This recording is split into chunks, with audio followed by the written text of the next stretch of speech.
a lot of the time there's actually a lot more similarities than people Yeah. really understand or really see on paper. So I think for me, the first thing that I tend to do is just get to like first principle thinking around like what drives a good business. So Mm, growth, efficiency, profitability. I have actually always worked in B2B scenarios. So, like, when you kind of think about how do you create a great partnership, how do you show up in the best way, like, you start to see that so many of these things are actually quite similar.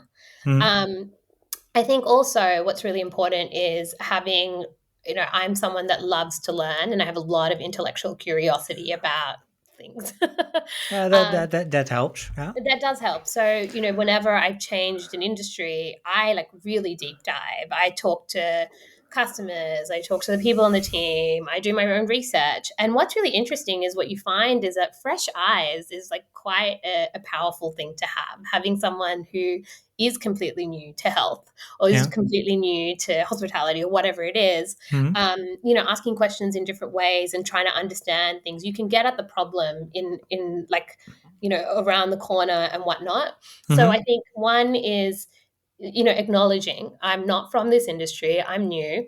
I want to learn and I really want to learn as much as I can. Two, yeah, getting back to like what are these like first principles of just like Mm. growing, dealing with partnerships. And then three, I think for me, it's viewing that adaptability through industries as a strength.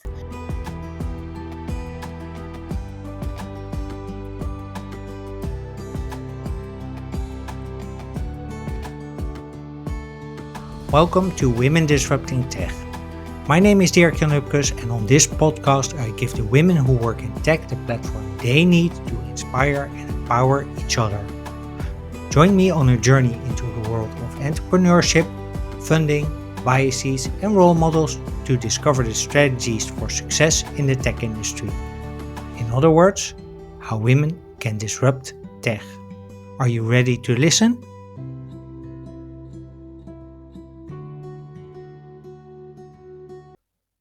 Hey, welcome back to Women Disrupting Tech, and thank you for listening to episode 72. How do you successfully transition from a corporate job to working for a scale up? And what is the secret to being successful in different industries and on different continents? To answer these questions, I'm interviewing Manisha Athukorala. Manisha's career has been quite an interesting journey, to say the least. It's a career that spans across various roles in consultancy, banking, food delivery, health tech, and hospitality. So far, she worked for KPMG, ANZ, Uber Eats, Swart Health, and since the 1st of October, Muse. On the way, she has led teams of different sizes and scopes and concluded landmark deals with brands like Unilever, Starbucks, and Subway. Plus, she worked on 3 different continents, so she's a globetrotter too. In this episode of Women Disrupting Tech, Manisha shares her journey from corporate to tech scale up, how to have a successful and interesting career in a fast growing company, how to navigate moving industries and continents, and how to lead high performing teams while staying true to yourself. So, when you're ready to listen and learn how to transition from 9 to 5 corporate comfort to scale up hustle, please welcome to Women Disrupting Tech, Manisha Athukorala. Hey Manisha, good to have you. Welcome to Women Disrupting Tech. Question I always ask at the start is how you got into your current job or current position, and floor is yours. Thanks. I'm so excited to be here. I've been a really big fan, so was very much looking forward to this. Yeah, so right now I've just currently transitioned into a new role. So I am a VP at a company called Muse. Mm-hmm. Muse is an extremely fast-growing startup or scale-up that's based out of Europe, and what they do is they actually provide cloud-based hospitality systems, and they're used by thousands of hotels globally. Um, Okay. and they've really quickly become an industry leader, which is really exciting. I think that it's really interesting how I've kind of come into this role. So that's a Yeah. great question. I currently lead effectively customer success and implementation Mm-hmm. for Muse globally. And so it's quite a large team. There's a really lovely mix of operational thinking, as well as leading sort of customer facing teams, which Mm. really is kind of a great marriage of my sort of experience. Yeah. um, I guess in terms of like how I've gotten to this role, really for me, it's been a combination of one, just kind of all my experiences to date, but Mm. two, I think, to be honest, having quite a lot of bravery and patience and resilience around pursuing what's been really important to me. Mm-hmm. So, for a little context, I actually have just taken a year off and Yeah. used to live in New York. I've just relocated to Amsterdam. I spent some time traveling around the world. I spent some Mm. time back home in Australia. And for anyone that sort of made a decision to relocate and then look for a job, Mm-hmm. it's an interesting process to do so. So for me to kind of be in this role at Muse, one, was the experience that I've Mm. had.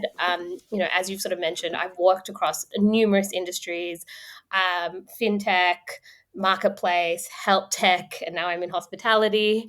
Yeah. I've also worked globally, and I've also actually managed and led teams across lots of different business units. So partnerships, operations, marketing. And so what Mm-hmm. I've found is that sort of generalist experience is really quite helpful in Yeah. kind of the startup sort of world. Most people understand it to be quite helpful in early stage startups because Mm. you don't have a lot of resourcing, you need No. people to wear lots of different hats. Yeah. But what I've found is that it's also incredibly helpful in the scale up world, because Yeah. often what's happening is these businesses like Muse need to grow really quickly, but they're Yeah. also now starting to think about efficiency. And then they're also needing individuals that can work really well with product to drive productization, Mm. think about marketing quite holistically. And so I think for me, kind of getting to this role, all of the different experiences that I've had has really enabled that in many ways. Yeah. So let's talk about a few of those Sure. experiences. You started out quite traditionally, I think, at first at Yes. KPMG and then at ANZ. And ANZ is a large, for Dutch listeners, it's sort of the ING of Australia and New Mhm. Zealand.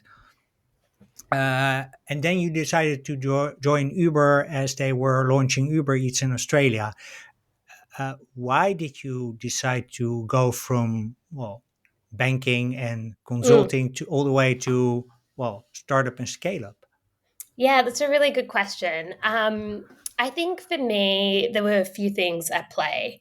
Mm. Uh, for I really sort of appreciated the foundational experience I got from working at KPMG and in banking, and so Hmm. there was a lot that I learned. I had some really cool roles, like within kind of the bank, especially like the Hmm. area of the bank that I worked at. Now you would call that fintech, Yeah. but we didn't have No, no, a, no. a fancy word for it back then. And so already I had a role where I was doing relationship management with really big financial institutions, Hmm. but then at the same time going into those companies and actually mapping out a lot of their processes, and then we would sell kind of fintech solutions to them. So Ah, I yeah. think already at the bank I had gotten a taste of what it was to work within tech, Hmm. um, and it was probably the most sort of innovative part of the bank.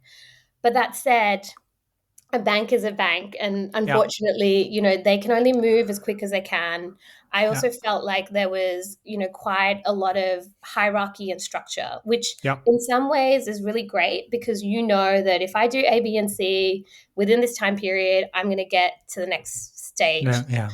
But I think for me, I felt like I was someone who really enjoyed kind of sort of seeing a problem and wanted to kind of get my teeth into the problem and solve it. And I wanted to feel like I wasn't constrained by like this step by step, Yeah. this is the way you need to go. And so I think I wanted somewhere where there was a lot of white space that I could run as quickly as Yeah. possible. So I think that I got to a point where I was feeling like a little frustrated of Mm. wanting to do more and more, wanting to do what was kind of maybe outside of what And, my role was. yeah. And so honestly, I think the way I got to Uber was I was clearly like starting to feel a little antsy in banking, and I had Mm. a few friends that I would, kind of complain to. Yeah. And I had one friend who worked at Uber, and he kept saying to me, he was like, "Why don't you come and work for us?" And I think maybe the third or fourth time he said it, I thought, okay, why don't I have a conversation?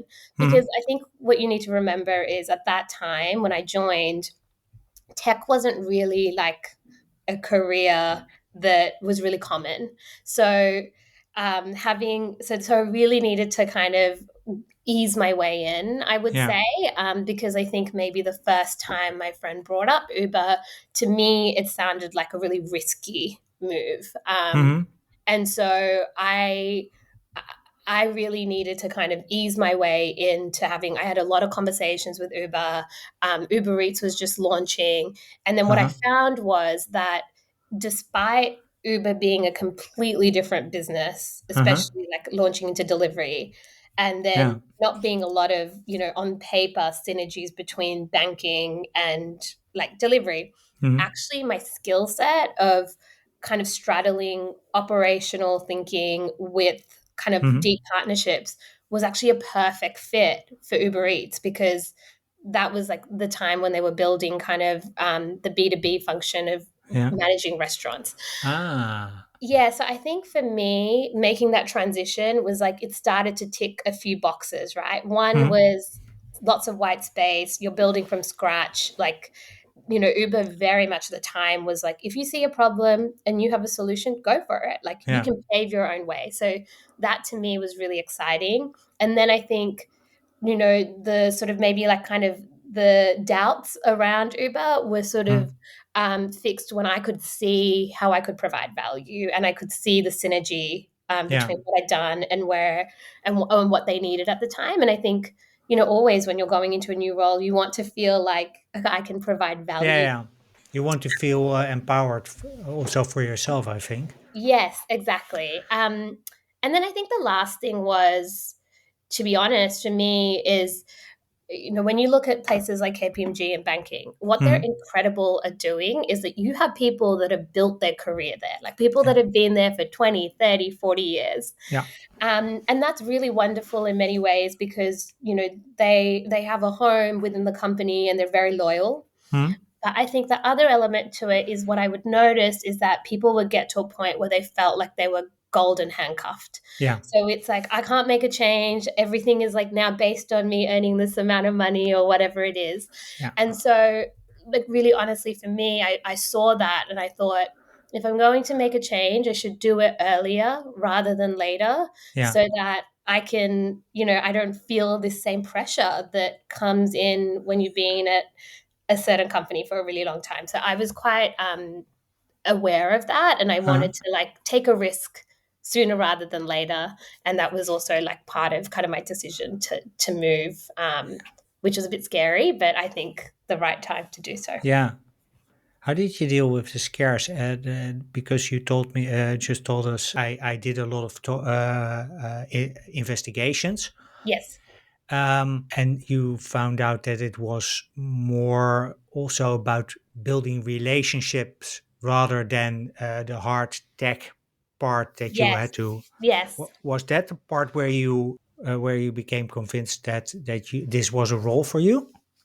I think partly being able to see how I could provide value, Hmm. that I had, somehow in banking had created and had experience around like what does it mean to drive amazing relationships with customers, but then also I had like being quite operational, so I could Yeah. think at scale.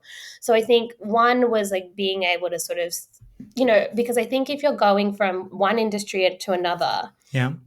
on surface it looks like it's such a big change, and Yeah. your first reaction is like, oh, like, I am mean, I going to be banking and food delivery is, totally, it's like there's such a different thing. But yeah. then I think when you can see, oh, actually there's much more similarity, and I know how to do this and this, and that's what's needed there, I think that like makes it feel like less of a risk.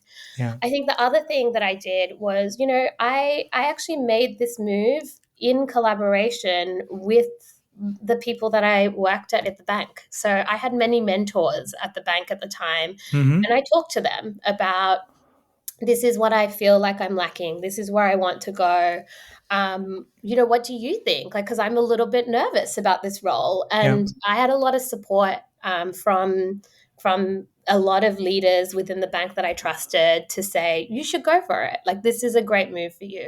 Yeah. And actually, to be honest, I've done that with every time I've moved from a different company to a next company. I've done it in collaboration with the previous company. So when I Yeah. moved from Uber, I did the same thing. And I think having people that have known you for a long time professionally, and you come together and you problem solve, like, what's the next step here? Mm. I think for me, that actually helped to kind of have, like, maybe like when you don't have confidence or you're a little scared, sometimes Yeah. people can help give you that, or Yeah. make it Yeah. less scary for you. Yeah, also confirm that it's something for you, because that Yes. is really special if leadership who stand to lose Yes. that very talented worker start saying, well, this is a good fit for you. That Yes. is like really amazingly supportive, I think. Yes. Yes. So you worked at Uber, and I think you worked at Uber for quite a while, Mm-hmm. and you also worked in different positions, because you moved first. You did Uber Eats, I think, in Australia, and then you moved to New York to Uber, to the big Uber, Yes, yes. or the big Uber Eats, I should say. Um, what was that transition like? Yeah, Because then actually you're moving inside a company, but from one geography to, another. well, another, and going to New York is an well, I wouldn't even call it next level. That's if you Yeah, can it's make very it there, you can make it everywhere, they say. that's true. I think there's a song about that. Yeah. Um, yeah, it was an interesting transition. I think maybe the first sort of thing that I will mention as I take a step back is Hmm. it wasn't something that I had planned. So I think that's an interesting thing to note, because it Hmm. wasn't like I had set my eye on New York. I'd been looking for roles. Honestly, it happened like really quite suddenly. I had Hmm. gone on holidays to Colombia and I Hmm. decided to spend a week in New York. Hmm. And at the time, there was a leader there who was just building up their enterprise team. And so I had a chat with him and he said, "Do you want to join?" And I remember I Hmm. went back home and told my family, like, I'm moving to New All York. right. So it was quite quick in the sense that even for my own preparation Huh. around like what I was expecting, like it wasn't something that I had been planning. Hmm. Um, and so I think there was a few things. Again, actually, there was a little bit of hesitation on my Hmm. end, particularly because I felt like in Australia I had been leading operations and Hmm. having kind of done more partnership work in banking. I was keen to stay more operational and to Hmm. be more general. And so I think when I had mapped out what my career could have looked like, I don't Hmm. think I really saw myself going back to a partnerships role. Hmm. And so that was like an interesting kind of hesitation there. Oh, so it was sort of, well, maybe for lack of words, a step back for you in your mind? Seemingly in my mind. Yeah. But actually, the ability to go and do partnerships in the US Yeah. is me skipping like 10 years. Yeah. Yeah. For you to do that in banking, you would have had to be like a seasoned banker of 20 years to be like doing, $500 million deals. Yeah. I think that that's a really good lesson around having this like plan and Hmm. and actually maybe sometimes sort of stepping away from the plan and just being open to opportunities as they come and really sort of thinking about Yeah. why you might sort of take the step. So for me to even say yes, again, I actually had some really amazing leaders that I spoke to that kind of helped me take a risk. Hmm. I won't forget one of the leaders actually who I think I remember I had coffee with her, Hmm. and she just asked me, she's like, do your parents have a couch, a sofa at their Hmm. house? And I was like, Yes. And she's Yeah. like, great. So you can go take this step. And if it doesn't work out, you can come back and sleep on their couch. Like Huh. there's always somewhere to come back. If you take, the Ah, door works both ways. She's like, interesting way to de-risk yeah, a yeah. career step. She's like, there's you can always walk back out of the door. Like there's not that much risk that you're taking. No. And so I think I took that sort of energy to kind of the role to, and I think when you have that lightness about you when you're Yeah. making a change, it actually takes the pressure off what the Yeah. change is. And so I really viewed that move like that, like, wow, this is exciting. If it doesn't work out, I can always say no and I can Yeah. always walk back. And so, it is a lot easier to move within a company. Yeah. Also, I don't think this is obvious to everyone, but at the time, Australia was actually market leading for Uber Eats. So I also felt like I was coming in with like quite a lot of know-how and Yeah. experience. And then also for me, I had a very unique skill set that I was Hmm. bringing where I had actually done very large enterprise partnerships at in banking, Yeah. and I had done operations. And so I actually had a lot of knowledge Yeah. around how to sort of build out these kind of partnerships. So I felt like I could come in and be useful and be like, quite strong from the Hmm. get go. But actually, when I came in, I had maybe the most difficult year. Within that 1 year, we had six different managers. Like the first day I got in, my manager said she was leaving. 2 weeks Oh, later, so it was just like a revolving door of people at the time. There was a yeah. lot of change that was happening within the team in the US. And so I think navigating that was probably the most difficult part Yeah. versus actually moving to New York, because Yeah. it just wasn't expected, and No. having to kind of, at one point we were reporting into the global head of Uber Eats because so many layers had moved. Um, Okay. and that's a natural, I think that's very natural for where kind of Uber Eats was at the time. It was like Hmm. at that inflection point of we've built 0 to 1, now we need to scale. Hmm. um, and so I think it was just an interesting year of things moving around, and then finally when they settled, they kind of got into a good stead. So that was the most. How did you manage that energy wise? Because I think it takes a lot of energy out of a team and Yeah, out of you to see so much organizational change around you. It's yeah, at least my experience with that with reorganizations and people leaving, not to the in the excessive way that you just described, but at least having two, three layers all of a sudden leave has quite a bit of impact on what is happening downstream in an organization. yeah, Like, very much so.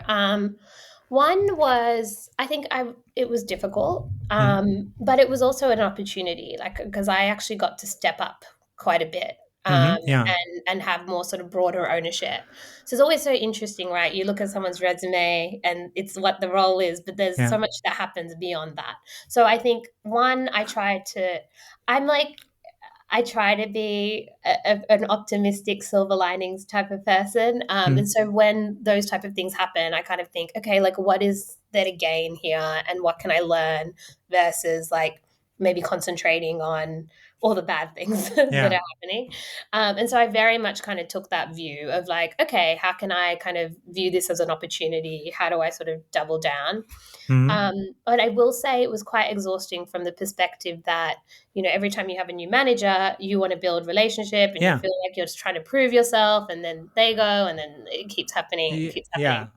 Yeah, But I think, that was exactly what I was trying to point out. It's like you have to work your way into a new person, yes, build up a new constantly. relationship again and again and again. And if And that again, happens once, yeah. it's like okay. But if it happens six times, I can imagine it's sort of I think what I learned was, I think I learned a really valuable lesson from that time, which is that, yes, you need to build relationship and do all of these elements. But who you are and how people talk about you is already happening without you putting in the effort to do that. Mm-hmm. And so naturally what happens is that a new leader starts. They're already having conversations with other leaders and they're Mm-hmm. already hearing like who's doing well, who's not, who's strong. Mm-hmm. And so for me the lesson there was like actually, focusing on the foundations of one, am I working hard and producing high quality work? Yeah. Two, like when people are giving me feedback, am I trying to improve? Am I like constantly trying to get better? And then Mm-hmm. three, am I being like kind, helpful, collaborative? And Mm-hmm. I think focusing on those foundations and being focused on that versus like, oh, who am I gonna now I have to impress this person, that person. Yeah. Actually, that serves you really well because you don't know who is seeing and watching and then Uh, talking to different people, especially when there are different leaders that could coming from like different parts of the business. Like genuinely, I think focusing on trying to impress them, you don't know who they're talking to, what they're, there's so much more context that's coming through. So yeah. I think for me, after maybe the second or third sort of iteration, I was like, "Oh, this is exhausting. I'm just going to just concentrate on my job." And Yeah. Just do my job and see whatever happens. yeah, yes. And, obviously being smart about getting in front of people and talking to them, but not being so focused on all the stuff that's happening at the top. And I think for me, I felt like at the end, that was very much recognized. And Yeah. as soon as we had a leader that came in and was quite stable, like I got promoted straight away, I was given more responsibility. And so, yeah, I think it was just a really good reminder of sometimes people forget the foundational stuff, which Yeah. is the most important. Yeah. Yeah. Doing your job right is what you're hired and paid for Yeah. at the end of the day. So Yeah. that's the stuff that generally gets you promoted. Yes. Yes. Um, I was wondering because you were also at the time leading a team that was growing quite Yes. rapidly. Yes. Um, you mentioned that kindness is important. Mhm. How do you build that into your way of leading a team? Yeah. Or how did you do that? Yeah. I think kindness, empathy, like kind of Hmm. some of those sort of softer elements. Um, for one, I think it really like starts off with how I see leadership Hmm. and like what my role is as a leader. Yeah. And so for me, I find that there's a dual role that you have a leader. One Yeah. is that you're there to sort of drive the business, make sure like the business is succeeding. Hmm. But two is that you're there to make sure the individuals within your team Yeah. feel like they're succeeding in their career as well. Yeah. And those two things are linked, right? Like the better the business does, the better it's for people's careers, the better people are developing, the better it is for the business. Yeah. And so then when you kind of think about your role there, I think the role of a leader is to be someone that guides, supports, teaches, Hmm. coaches, elevates. And when you hear those verbs, if you think about a teacher or a Yeah. supporter, you have to have empathy to be able to do that successfully. Yeah. And so I think for me, I view leadership in that way. And so for me, it's a given that I need to be empathetic. I need to understand people. I need to respect where people are coming from, and I need to like it's my role to bring Uh-huh. the best out in them. And so I think having kind of like actually treating people like people first. Hmm. So getting to know them, understanding, who they are and Hmm. what's important to them. It's like any relationship, like whether it's with your spouse, your child, your parents, your Yeah. friends.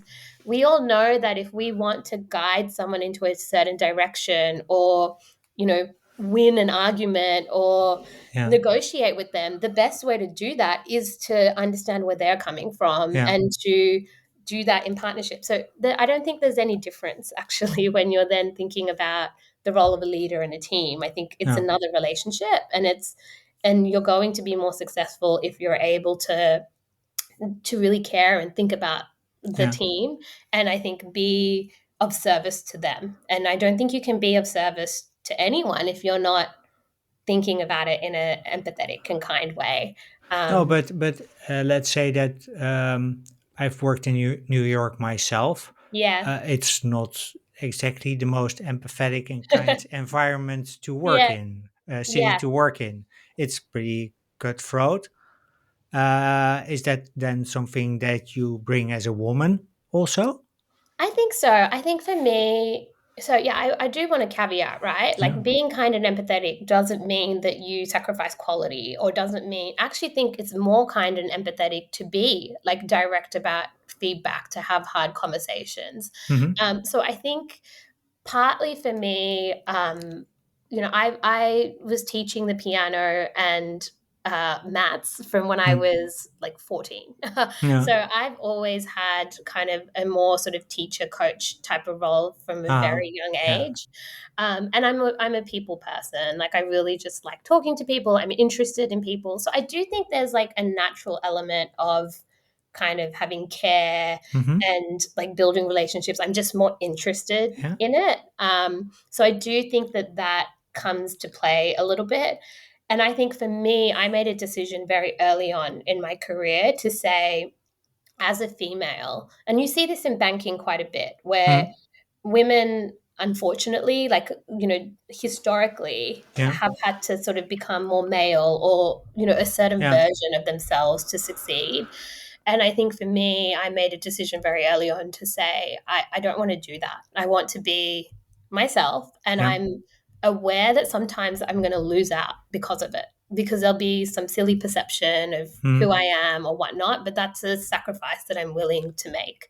So I think even when I got to New York or when I was at Uber, I think I was very much like, like, I'm a complex person. I'm kind, warm, but I've also got like a really high, um, you know, uh, high sort of quality standard. And Yeah. I'm actually quite a direct communicator, and I'm happy to show up in that way. But as Yeah. long as people understand where I'm coming from and that my intent is good, and that ultimately I, I'm driving results and I'm making people feel like they're growing in their careers, then I think you can straddle those two things in a really successful way. But Yeah. yeah, it's hard. No, for sure. Um, Reason I asked is at Uber you were also co-chair of Women at Uber. Yes, Guess two questions about that. One is how did you get into that role? Was that yeah, something you got asked for, or was that something that you applied for? yeah. So I've always done some work with the board. So initially, it was just like as a member, kind of going to events when I was in Australia, and then Hmm. I actually joined the board as just like a normal member. And honestly, I worked my way up. So at the time, I was focusing on recruiting. Then I started working on intersectionality. I became a lead, and then finally, when the co-chair left, yeah, I was sort of asked to become co-chair, and I think that was because I had been quite active and quite involved and had like put in a lot of effort like through Hmm. the time in the board. So yeah, I'd say it was like initially I had to apply to get to the board, but then being put into the co-chair position was based on like performance. Merit.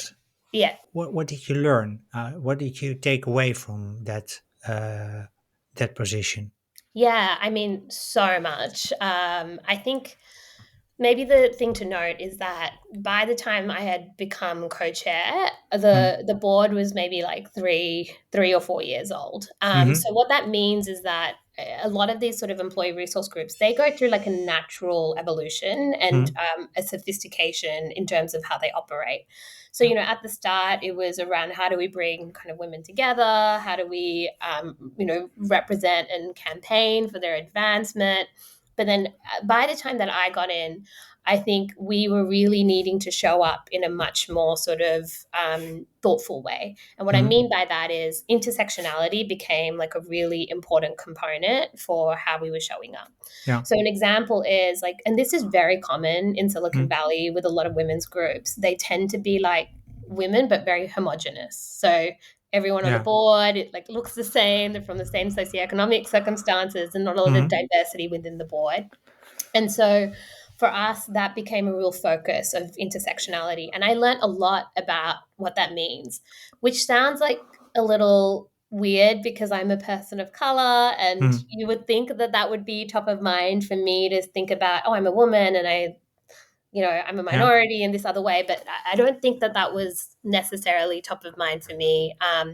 And it was something that I really had to learn about, that there are different groups of women that have different challenges and Yeah. different things that are going to affect them, and being able to surface those stories and surface those examples is really important Hmm. because people want to like watch a panel and see someone that might look like them or might have similarities to them, and Yeah. how do you sort of take that on. So intersectionality was a huge part of like a lot of learning. Yeah. The second thing, which I think is related to what you're doing on this Mm. podcast, is how important allyship was and Hmm. is. And so we spent a lot of effort trying to drive that. For example, we made a really conscious decision that our executive sponsors were men on the Mm. leadership team. So we had the CFO at one point, and then the head of rides, Uber Mm. rides. And so, use that as a way to sort of show to other men Yeah. that, supporting kind of women, and what that could look like. What's the scaffolding for that? Yeah. Um, Did that help, by the way, yeah, on the allyship end? I really think it did. And that's because I think we had amazing sponsors who were very Mm. involved. You could ask them to do anything, and within Yeah. reason, and they would. So like a really great example was the head of Uber Rides at the time, who was our sponsor.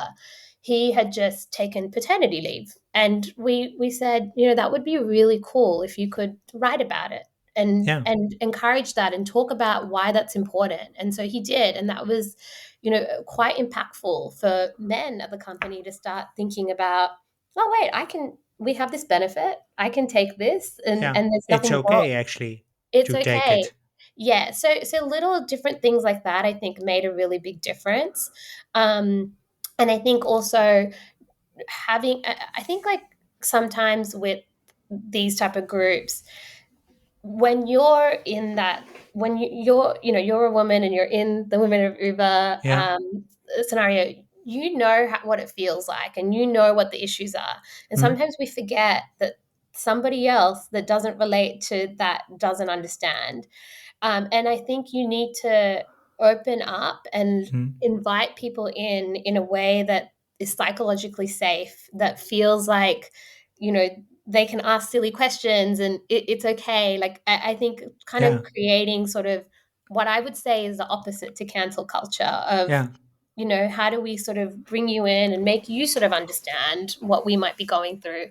And I think what I learned through that is that it doesn't like, if you combine the intersectionality and the allyship stuff, Mm. is that it's not so much about gender or ethnicity. It's actually just, if you kind of take a step back and you think about the broader things that are at play, Mm. it's about, what happens when you look different, or Yeah. you're not someone that we stereotypically think is a leader, Yeah. or you act different, or your background is different. It could be that you're from a different country. It could be that you grew up in a very different socioeconomic circumstance, or Yeah. you didn't go to an Ivy League school. Like, Yeah. there's so many different things that make us different. And I think focusing on that brings more people to the cause, because, Yeah. and there are more people that identify with being different than they identify with like being a woman.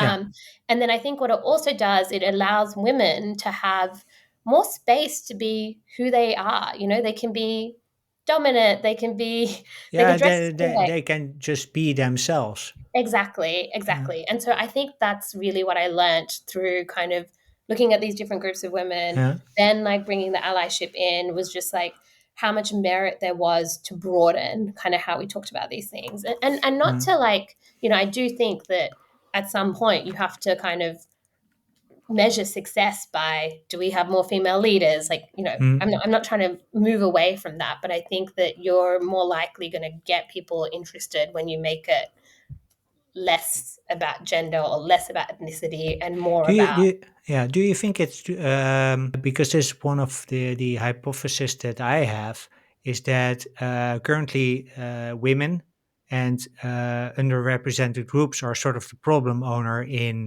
Yes. in diversity. Yes. Whereas it really needs to shift to the to include also the men, Totally. Totally. who, by I the way, totally have a lot agree. of capital at stake, quite literally. Yeah, and also I think when you make it like, oh, we just need more women or we need more people of color, it becomes what feels like a moral problem, and people Yeah, can decide whether they morally like think that that's right or not.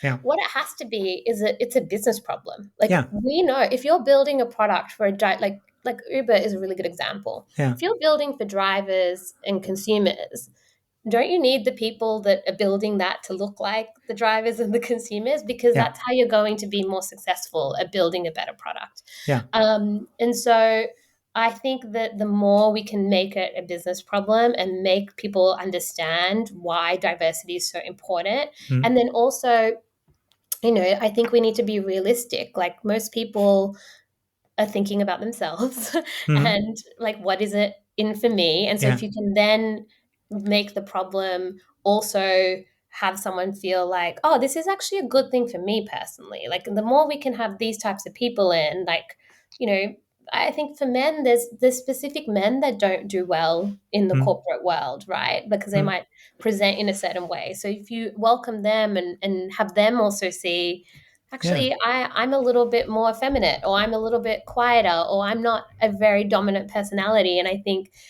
bringing in different people and having different styles and personalities is also going to help me. That like yeah. is another way, I think, of just bringing people into the fold. Do you think we think too much in stereotypes? I think that that's natural. I think that most Yeah. people, unfortunately, look at people and have a perception of who they are, Mm, and that can very much be affected by who they grew up around, what they've seen, what their understanding of people is. And so I think pretending that that's not the case doesn't, like, you can't solve for the problem. So no. everyone does that, right? Like, Mm, and I think it's a skill and something that you have to practice at, to keep checking your biases. Like I still do it, like yeah. there's always sort of elements of, you sort of meet someone and you have a preconceived idea of who Yeah. they might be or what they're going to be good at or whatever. um, and I don't think there's any shame in that, because I think that that's how we function Yeah, as a that's society. basically how we how our brains work. Yes, and I think also what we're in a really interesting sort of generational shift, Mm, because ultimately, I mean, women haven't been leaders or in the workforce for that long.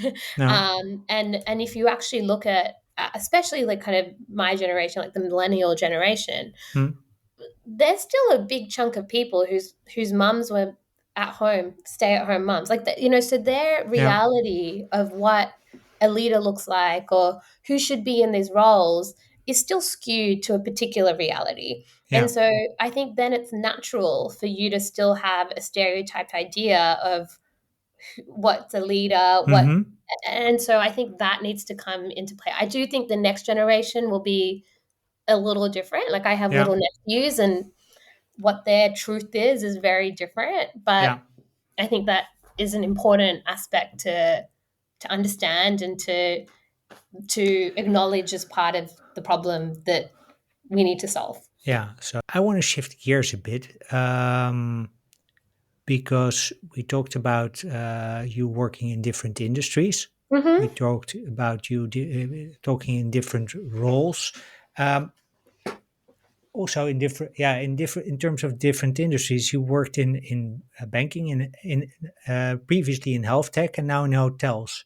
Yeah. How can you do that successfully without losing your mind? Because it's like again, to me, it's like it causes an error in my mind, because it's like, okay, I have three different, totally different parts of the business world. Yeah, yeah, that's a really good question. I think what's really interesting is a lot of the time there's actually a lot more similarities than Mm. people Yeah. really understand or really see on paper. So I think for me, the first thing that I tend to do is just get to like first principle thinking around like what drives a good business. So Mm, growth, efficiency, profitability. I have actually always worked in B2B scenarios. So, like, when you kind of think about how do you create a great partnership, how do you show up in the best way, like, you start to see that so many of these things are actually quite similar. mm. Um, I think also what's really important is having, I'm someone that loves to learn and I have a lot of intellectual curiosity about things. um, That helps. Yeah. that does help. So, whenever I've changed an industry, I like really deep dive. I talk to customers, I talk to the people on the team, I do my own research. And what's really interesting is what you find is that fresh eyes is like quite a powerful thing to have. Having someone who is completely new to health or is Yeah. completely new to hospitality or whatever it is, Mm, asking questions in different ways and trying to understand things. You can get at the problem in like around the corner and whatnot. So I mm, think one is, acknowledging I'm not from this industry, I'm new. I want to learn and I really want to learn as much as I can. Two, yeah, getting back to like what are these like first principles of just like mm. growing, dealing with partnerships. And then three, I think for me, it's viewing that adaptability through industries as a strength. So where I can connecting dots between, oh, we did this at Uber and now this is happening, in this health tech startup. Like, Yeah. interesting, like this is what we learned. And so bringing like kind of novel ideas Yeah. from one industry to another can be a real strength because it enables like innovative thinking Mm, and it enables you to like connect dots across what seems like disparate things. But yeah. I think that can, if you do that well and you're kind of creative about how Mm, you connect the dots, that can be a huge asset yeah. that often doesn't exist within the Yeah. company if they're hiring people from the same type of industry. But that's also if they're doing their hiring right, that's also why they hire you then. Yes, yeah, exactly. But again, to be able to do that, you still really need to understand what's happening within that industry, right? Yeah. So Otherwise, how do you prepare for that? I mean, is it like your first 90 days in a role? You take time out to talk to customers, talk to employees, talk to maybe also do your own research. How do you do that? yeah, so very much so. I mean, I've just started a new role, so Hmm. like already I from a month before I was doing or even just preparing for the interview, right? You do Yeah. a lot of research around, okay, what is happening in the hotel industry? What can I learn about in terms of what pain points might be, what might be important to these hotels, what Hmm. else is happening within the ecosystem? Like there's a lot of information if Hmm. you want to and you're interested to go and learn. Yeah. So I think for me, first is like what can I sort of think about it in steps, right? Like what do I Yeah. have immediate access to that i Yeah. can i can sort of consume and learn. Yeah. Then Like yeah. Chat GPT, Google. Yeah, exactly, right. And there's a lot of like white papers and it's happening right now. So think about Muse. They have a lot of content that they provide to Hmm. hotels. So I've consumed like pretty much all that content that Hmm. is externally available to me. And then I do every role I've ever taken. I spend a lot of time talking to people within the role at every level, Hmm. especially customer facing folks, but whether it's product, whether it's leaders, whether it's more junior specialists, whether it's support. So, like, really getting like a 360 view on what's Hmm. happening. And I think that you don't realize, but when you're in a company and you're in a role, it's quite easy to just be in your world Hmm. and you're focusing on who you're talking to, what you're operating within. Hmm. And I think actually when you start a role, it's just this amazing opportunity to go really broad and talk to as many people as possible. Yeah. And one of the things that I do try and do is like bring some of that energy like to year two, year three, year four, like make sure I'm like, staying on the pulse with things. But at the start, I'll really go quite broad. And then I try to sort of connect the dots within what I'm learning from within the sort of team. Yeah. And somewhere like Muse, they hire a lot of folks that have come from hospitality and from the hotel industry. So they also have this great context about what it was like when they worked at a hotel, like from Mm, inside point of view. And then lastly, of course, like talking to customers. And you don't have to just like be in a meeting to talk to customers. You can also like listen to sales recordings. There's so many different ways that if you, where there's a will, there's a way. yeah. And if that's a priority for you, like there's a pretty, I think, a pretty easy way to ramp up. And, I certainly did that at both Uber, Sword Health, like as I've moved sort of industry to industry. And I think that gets you, you're not going to be an expert, but it gets you a But fair way there. yeah, but you don't want to be an expert because you said you want to be a generalist, and I Yeah. think in the positions that you're in, you need to be a generalist. Yes, but I do think that when you're within that industry, trying to get to expert level Mm, as soon as possible is important because otherwise you don't mm-hmm, understand the nuances of what is important to a hotel or like how to solve problems for the team. mm-hmm, So I think like I still try to get to that level within that industry, but yeah, then still have kind of the breadth of like what I've learned across industries. Like a really good example is for Muse. I mean, there's a big payment component for them, mm-hmm, and that was exactly what I did 10 years ago in banking. yeah, yeah, So, things come back around when you don't yeah. sort of There's really always little buckets of knowledge that you little can then buckets all of of a knowledge. sudden repurpose in a Yes, totally different setting. Ah, okay, I see. yes.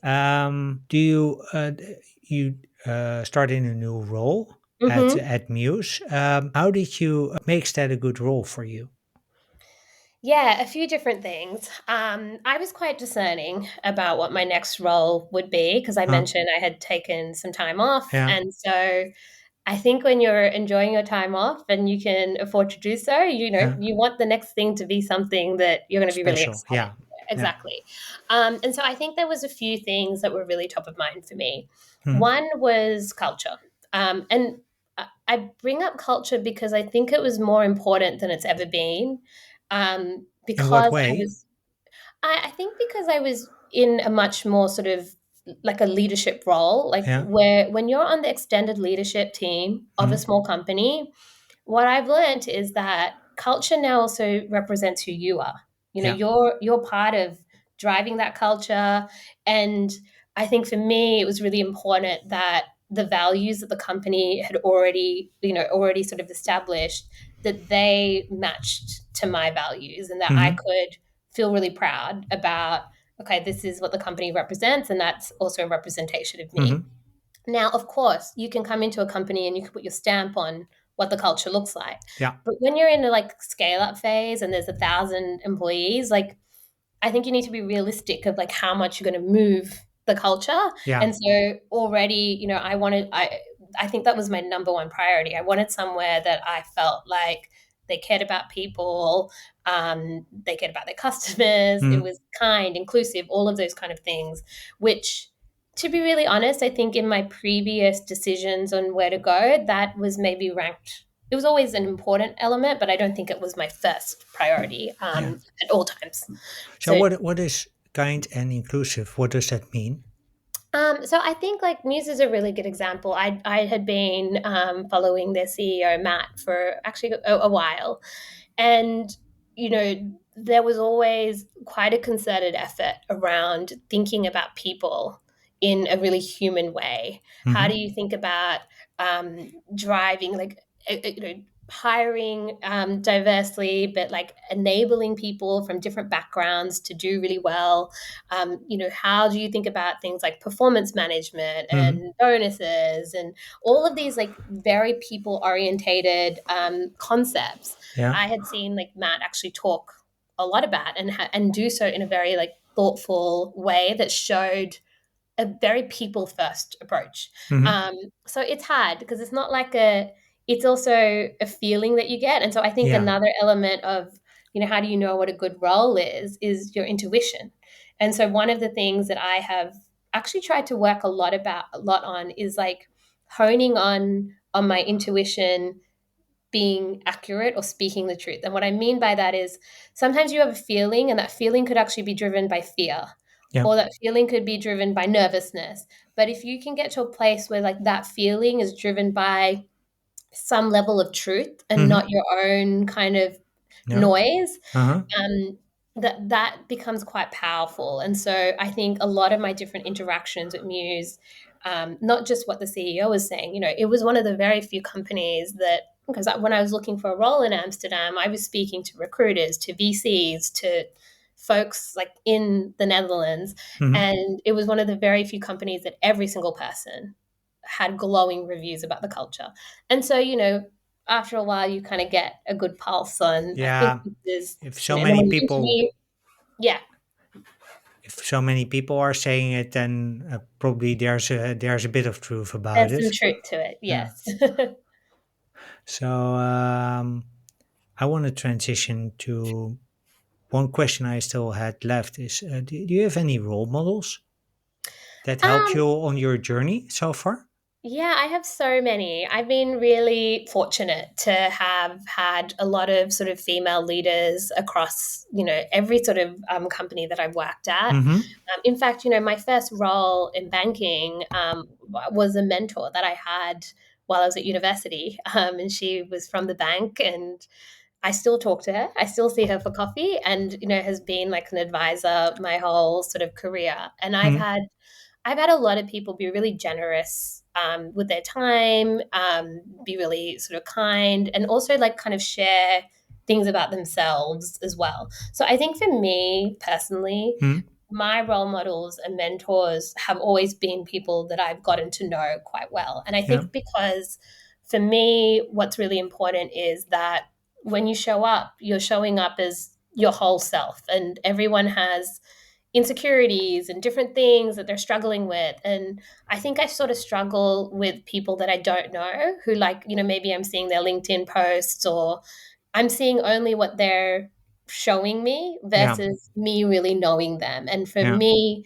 the more I know someone, the more I understand kind of who they are, I Yeah. find that much more inspirational because I can relate to it more, and it's a much more sort of authentic, honest kind of connection. And Yeah. so, other people that really inspire me or really help me is like I have some really sort of strong women in my family. I Mm. have some amazing friends who we help each other and champion each other in different ways. And I find that really helpful because you can be quite raw with each other and really get to like what is the problem, or what might you be doubting on, and how do you sort of lift yourself up from that, or you have a really good example of something somebody's dealt with, and you know what that holistically looks like Yeah. versus just a snapshot of it.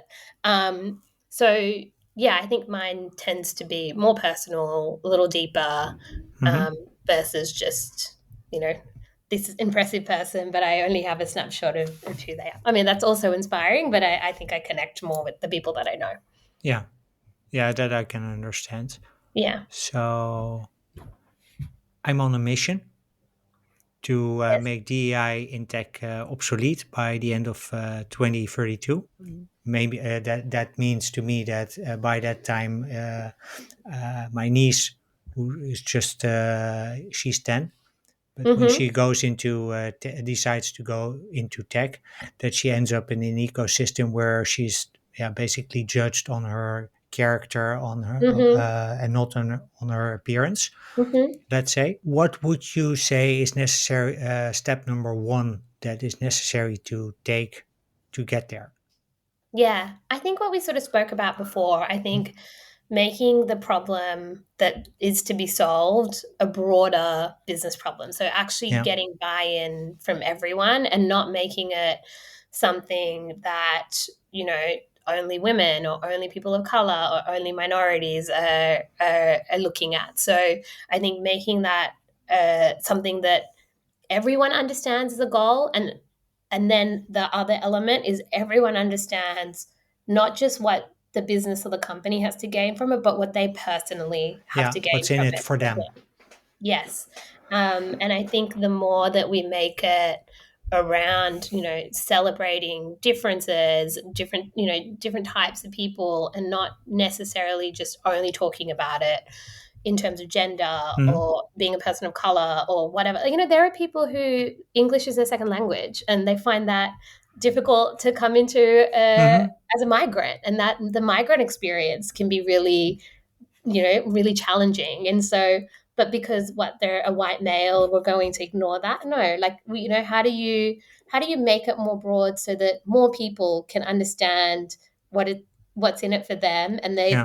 they're then more sort of encouraged to be part of the solution. I think is key, because there's this saying, there's more that brings us together. We have much more in common Yeah. than we have apart. And I think when we talk about things in these like very specific groups, we sort of forget that actually everyone has differences, and everyone is Yeah. at some point struggling with something that they might be a little bit off to the center of. And Yeah. that's a much more uniting, um, you know, sort of mission for folks.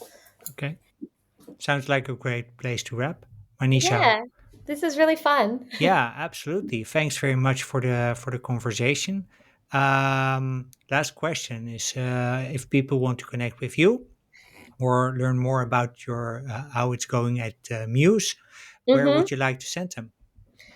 My LinkedIn, I'm starting to be a little bit more active on it after Okay. my break, so I'm sure it'll be linked to the podcast. Yeah, it will be in the show notes. So listeners will feel free to connect with Manisha there. Um, with that, we've reached the end of the podcast. Thanks for listening. Thanks for being my guest, Manisha. Thank you. And until the next episode, keep being awesome.